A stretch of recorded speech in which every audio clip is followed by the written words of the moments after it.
সাহাবীর নাম হলো আব্দুল্লাহ ইবনে যুলবাজাদাইন।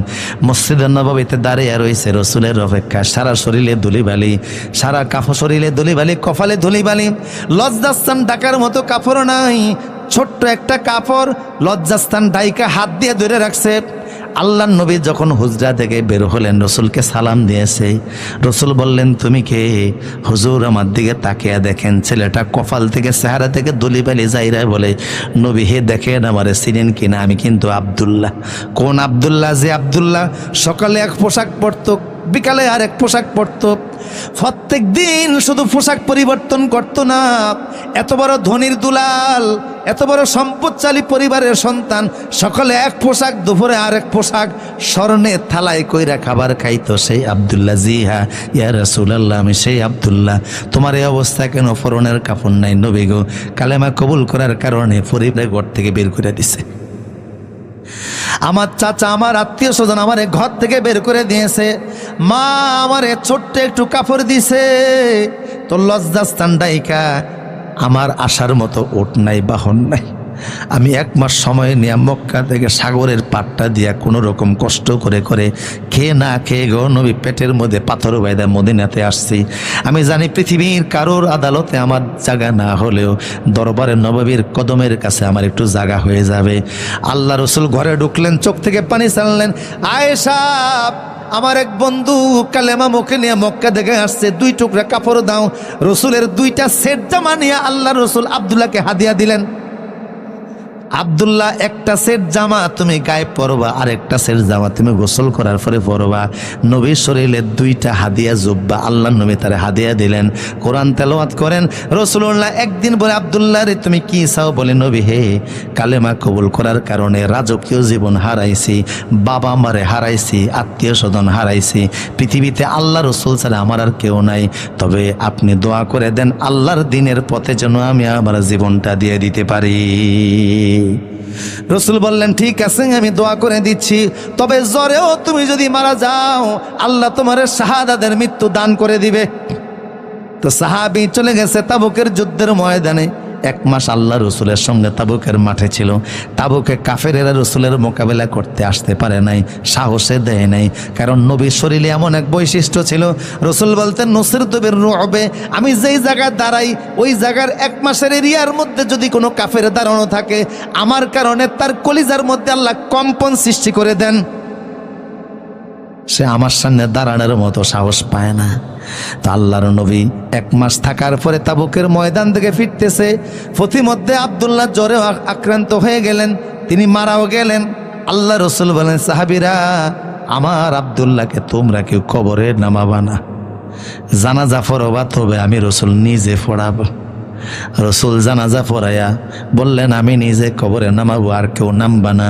আল্লাহ নবী একা কবরে নামলেন, বললেন আবু বকর ওমর আমার আব্দুল্লাহকে আমার বুকে তুইলা দাও। আবু বকর ওমর রসুলের হাতে সাহাবীকে তুইলা দিয়েছে। নবী লাশটা নিয়ে বুকের সঙ্গে একটা চাপ দিয়া কয় আল্লাহ, রাজকীয় জীবন ছাইরা এই সাহাবী মুজাহিদের খাতায় নাম লেখায়া জিন্দেগি পরিবর্তন করে তোমার রাস্তায় এসে আজকে জ্বরে আক্রান্ত হয়ে মারা গেছে। আমি তার প্রতি খুশি, আল্লাহ তুমিও খুশি হইয়া যাও। আব্দুল্লাহ ইবনে মাসউদ কবরের পারে দাঁড়িয়ে চিৎকার করে বলল ও আব্দুল্লাহ, আজকের কবরে তুই না হইয়া যদি আমি আব্দুল্লাহ ইবনে মাসউদ হইতাম আমার কপালটা অনেক ভালো হইতো। কারণ রসুল্লাহ বুকের মধ্যে লাগায়া বলছে তোর প্রতি রসুল খুশি হইয়া গেছে।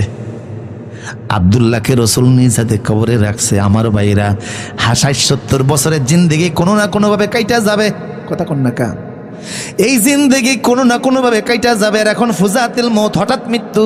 টাকা থাকলে কি হবে, হসপিটাল নেওয়ারও তো সুযোগ নাই, কথা বলেন আছে? আছে ব্যাংক ভর্তি টাকা, অ্যাকাউন্টে যাওয়ার সুযোগ নেই, চেক বই আগে দেওয়ার সুযোগ নেই, ফরছে আর মরছে। ৬০-৭০ বছরের জিন্দেগি কোনো না কোনোভাবে কাইটা যাবে। কিন্তু রসুল যদি কবরে তোমারে লাশ বইলা উম্মত বইলা স্বীকার না করে, পাবলিক যতই উঠিয়া দেখ বিসমিল্লাহি আলা মিল্লাতি রাসূলিল্লাহ, নবীর ধর্মের উপর উঠিয়া দিয়া গেলাম, কিন্তু তোমার জিন্দেগি তো নবীর ধর্মের উপর কাটে নাই।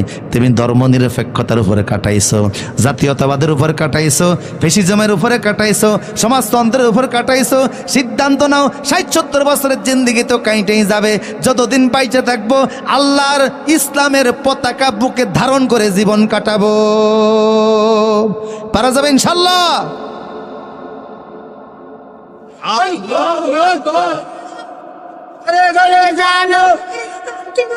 বিশ্বনবীর মুস্তাফা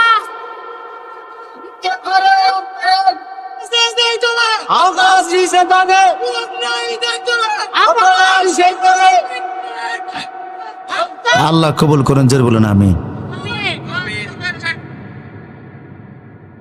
আল্লাহ কবুল করুন, জোরে বলুন আমিন। আমার প্রিয় সুধী, জীবন কাইটা যাবে, কেটেই যাবে। পরিবারের জীবন কেটে গেছে, দাদার জীবন কেটে গেছে, মায়ের জীবন কেটে গেছে, এরকম আত্মীয় স্বজন মারা গেছে না? এটা ফুজাতিল মৌতের যুগ। হঠাৎ মৃত্যু দেখবেন, কে মরতেছে নিজেও জানে না, কে মারতেছে সেও জানবে না। সময় কিন্তু কেটে যাবে। দাদার মতো বাপের মতো চুলদারি ফাঁকে মরবেন, সেই সুযোগ জীবনে নাও আসতে পারে। কাজেই এইভাবে করে জীবন ফসা লাশটা কবরে দিয়া লাভ কি? নূরের লাশ নবীর কদমে যেন চলে যায়, রসুল যেন রিসিভ করার জন্য আগের থেকে অপেক্ষায় থাকে। সেই জিন্দিগিটা সাজান, জিন্দিগি সাজান। খুব ভিতর থেকে কথাগুলি বললাম, আল্লাহ আমাকে সব আপনাদেরকে আমল করার তৌফিক দান করুন। ভাইরা কেউ রাগ করছে নাকি? কষ্ট পাইছেন? টোটাল আল্লাহ এবং রসুলের সন্তুষ্টির জন্য বলেছি। যদি আল্লাহ আমাদের এই মাহফিলটাকে কবুল করেন, 2-4টা মানুষ, আমি চাই পুরা মাহফিলের জনগোষ্ঠী আল্লাহর দিনকে বুকে ধারণ করে আমরা সামনে ইনশাল্লাহ এগিয়ে যাব। আল্লাহ কবুল করুন। আপনাদের সুস্বাস্থ্য নেখায়াত কামনা করে আমার আলোচনা এখানে শেষ করলাম। যোগ্য আলোচক আছে, আল্লামা রফিকুল আফসারি সাহেব, তিনিও আসবেন, আপনার আলোচনা শুনেই যাবেন। আসসালামু আলাইকুম রহমতুল্লাহ।